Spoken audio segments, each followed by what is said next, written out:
Welcome to the Crush the Rush podcast, specifically the Fill Your Funnel series, where we're obsessed with email marketing and helping you turn leads into loyal clients. So notice that I said we, because typically on Fridays, this episode is just me, but because it's the end of the year and it's a crazy busy season, I thought it would be fun to change things up and bring in my friend, Allison Hardy, who is an email funnel expert. So we're both working moms. We understand the hustle of the season and everything that's going on, and believe that you can build a thriving business without crazy TikTok dances and on a schedule that works for you. So this October, we are going to be your virtual coffee shop buddies. We're going to be sharing growth strategies, day in the life hacks, and proven email marketing tactics every single Friday.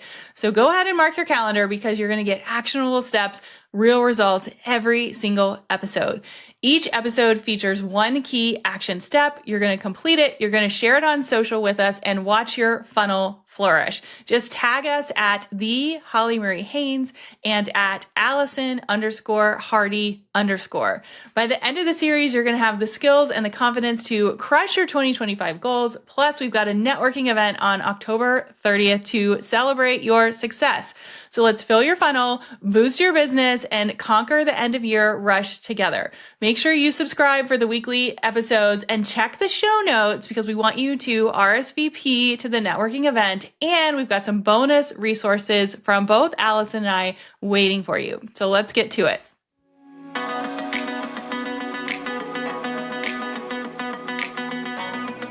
Hello there. Welcome back to the Fill Your Funnel season. I'm Holly Haynes and I am with Allison Hardy. And this is our second episode in this really fun series. And today we're talking all about 3 ways to sell through email this season.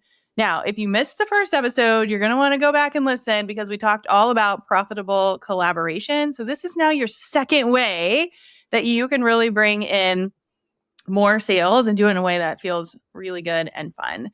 So, hi, Allison. Welcome back. Hello. I'm so happy to be here with you.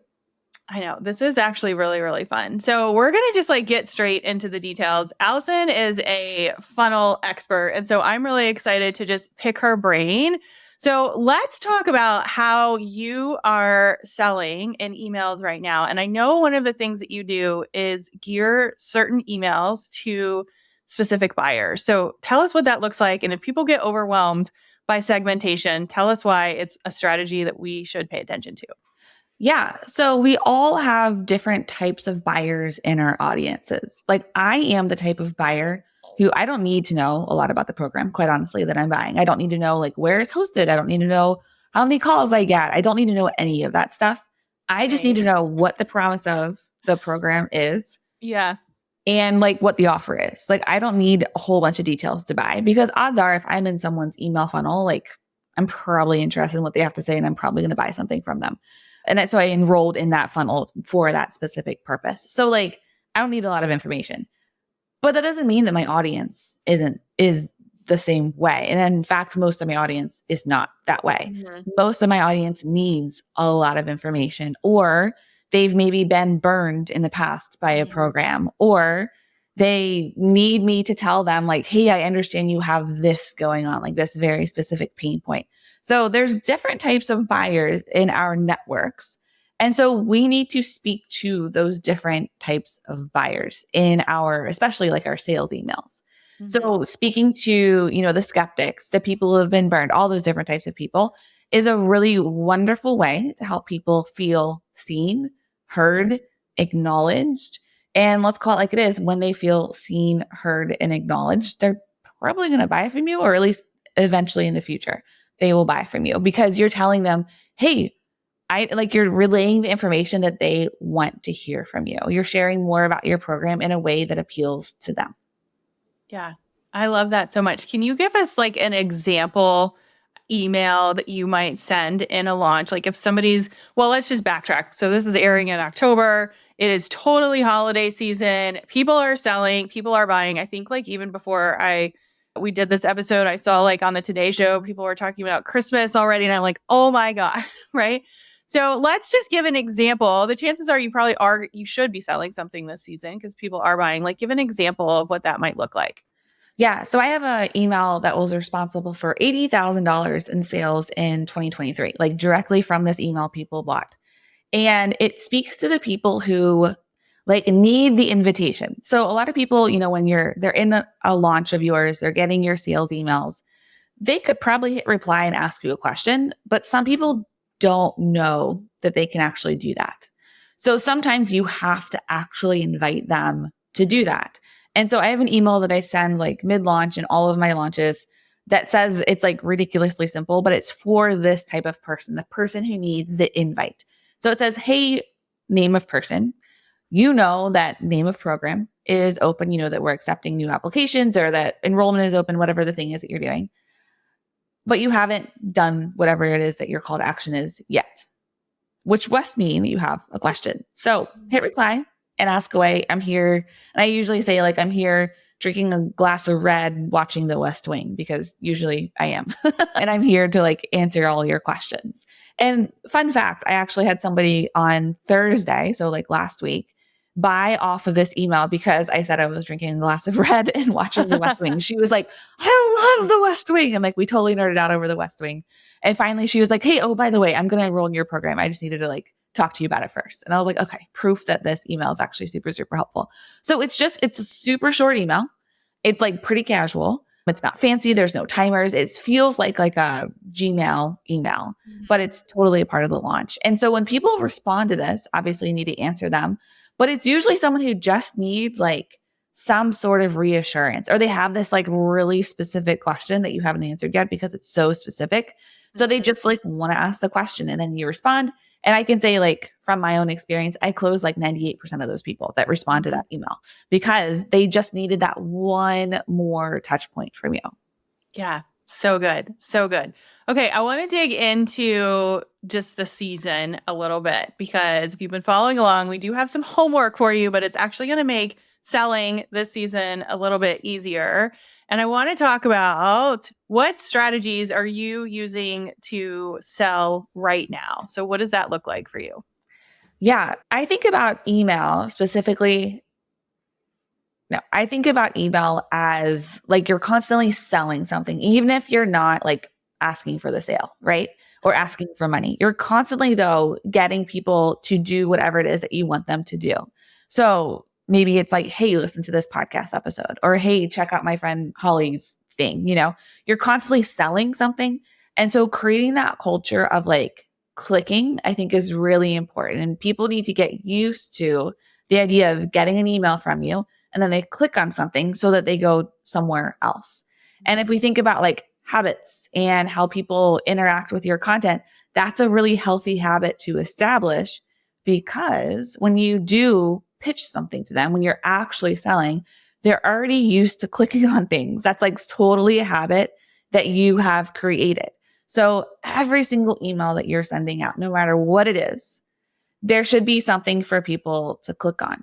And you can also really utilize this in the PS of your emails. So I run a masterclass every 2 weeks, every 3 weeks. And so I am constantly promoting that masterclass. I'm not sending out solo emails for that masterclass all the time because my audience would revolt and be like, no, too much information. But in the PSs, I'll say like, hey, did you miss the last Sell on Autopilot masterclass? We've got a next one coming up on this day. In that you'll learn X, Y, and Z. Here's what so-and-so experienced on the masterclass. Click here to get registered. Like super simple, right? But it's just another way to like put that idea, that offer in front of people. Even if they've seen it before, it's totally fine. I have people register for that masterclass like 3-4 times. And it just, again, it creates that culture of clicking. It also helps them to like segment themselves. They get to kind of choose their own adventure depending on what they click on in those emails. And it's just another way to create that habit so that when you do start to pitch an actual offer that's paid, they can already have that habit established. Yeah, I want to talk about the culture of clicking because actually one of the things that I've been doing, and we were actually chatting about this before we hit record, is I use my email list and the people that click as a follow-up list, right? So they always say like the fortune is in the follow-up. Mm-hmm. So we actually have a process where anyone that like clicks or open, I don't like spam you with emails, but it's almost like a combination strategy of like, if I see that somebody's like really interested, I'll send an email similar to what you walked through and it'll be like, hey, Sally, I saw you were interested in XYZ, or you might have attended XYZ. I noticed that you haven't joined yet. Did you have any questions, or what can I do to help support you in making a decision? And people, you don't get a ton of responses, right? But the people that do respond, it's a very organic conversation. And so that's been something that has been really, really helpful. And a lot of times I'll have clients come to me and they'll say, well, I don't have anyone to follow up with. If you have an email list, you have a follow up list, right? So you can go into the data and you can look at who's clicking, what are they doing, like what are the most popular things that they're reading. And then that's something that you can talk about more.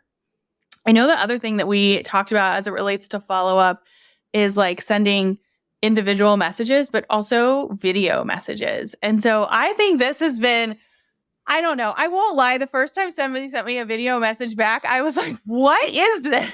Right? Like, is this some like sleazy, like spammy thing? But I was like really impressed because I was like, oh, they used my name and they made like a video specifically for me. So one of the things that I've been doing is if somebody has a question or like we're having a conversation, instead of just sending an email, I'll do like a Loom video. And instead of just being like, hey, this is what, is inside our anti-social school program, I'll actually like pull up the program, pull up their Instagram, talk about their business and show them, hey, this is how it works for you. And even if they don't join, I think people are like so blown away. They're like, I can't believe that somebody just did that. And like I had somebody respond the other day and they're like, you actually used my name. And I was like, well, the video was for you. And so I think it's just, a reminder that there's so many cool things that you can do, both like inside and outside funnels. Yeah, I love that. And I think that a lot of people like overcomplicate the whole follow-up idea. Like you can very easily in your email, like set up a tag. So when people click on certain links, they automatically get a tag. So you're not like having to go through every single email and like sort it and all that. Like it can very easily be done, which makes it a whole lot easier to actually implement and do. So if you're thinking about doing this strategy, lean into those automations that are built already into our email marketing softwares. Yeah. So what's something else you're doing? What is another way that you are selling outside of this amazing follow-up strategy? Yeah. Well, I think this is like just an interesting strategy question. And because I mean, if you listen to our first episode, we talked about collaboration and now we're talking about like how to strategically sell in email. And I think there needs to be sort of like this 2 or 3 pronged approach. Like I think the funnels do the heavy lifting and like sort of nurture and get people ready. And then I think sort of like the live launches or the master classes every once in a while or whatever you're doing is sort of like the icing on top. And then if you layer in like collaborations and like sharing other things, then it becomes this like really robust strategy. That being said, I have a rule that Monday through Thursday, I need to sell something once a day. Now, selling does not mean like buy this $97 offer or whatever. Selling means sharing something to get people on your email list. It means reaching out to somebody to get them to share something to get people on your email list, or it means like actually selling something that you have. And so for me, this is just like I literally have a Post-it note in front of me. It's like a really great reminder. I know my funnels behind the scenes are doing things, but like sometimes you have to just like pull it up to the top. So it either means I'm like sharing something on Instagram stories, which is usually something free, or I have an email going out that's like pointing to something specific that's like our goal for the month. Like if our goal for the month is to focus on our club membership, then maybe I'm going to talk about like our challenge that like leads to it. And so it's just a reminder that you do have to talk about the things that you're doing. Like, yes, there's automations, but you have to actually like share the thing. I love that because I think that's like the thing that people forget about is that they do all this work to set up a funnel. They've got that automated lead gen going on. And so they think they can just like sit back and like, I'm good. I can put it on cruise control. And that's not the case. It's not the case. Yes, again, like you said, that work can do the heavy lifting for you, but you actually have to show up and be a human. You have to actually, do the face to camera. You have to like promote the thing because not everybody is in that funnel, right? There's people who are out of that funnel. There's people who have been with you for a little bit of time and they need those touch points with you. Yeah. I think you said it too. And I actually will like write this in my emails of like, I'm a real human. It's me responding. It's not my team. Like I'm sitting in the van during dance class writing this email. Like it's kind of like your like West Wing red wine thing. Like Yeah, sometimes people just need that reminder because they know that you have systems and it's great, but also like put that human component in as well. I love it. I love All it. right. What else are you doing? Yeah, well, I want to talk about schedules and just like what we think about holiday selling. So, what does, November and December look like for you? And like, what is your perspective on Black Friday, flash sales, all of that? Yeah. I think it's important when we go like going into a holiday season, especially this year, to remember that we're in the middle of an election and it's the holidays. So I think honestly, I think things are just going to be different this year. Mhm. I don't know how they're going to be different. I have no like amazing insights, but I can say that things are going to be harder to get through. Mhm. So I used to do like a ton of promotion for like a Black Friday sale. It was like a huge component of my business. And then like that system just kind of stopped working as the years went on. And that's fine. Things change. So I think like now what I really think about is like, what is the work I'm doing in October to Mhm. set me up for success for a Black Friday promotion or like some sort of holiday promotion. So Mhm. instead of it being like just focused on November and December, it's actually like heavily focused on October. And my intention is to have that work from October roll over and be like nice bonuses in November and December. Does that make sense? Yeah, I love that. I think of it the same way. I actually love Christmas. It's like my favorite holiday. We have like 17 trees in our house. Like it's a whole thing. And I don't want to be selling. Like I Yeah. don't want to be at a launch during like my favorite time of the year. Like it's just I don't want to do it. It's stressful. Like I want to just be home and like watch movies and do all the things that you do over the holidays.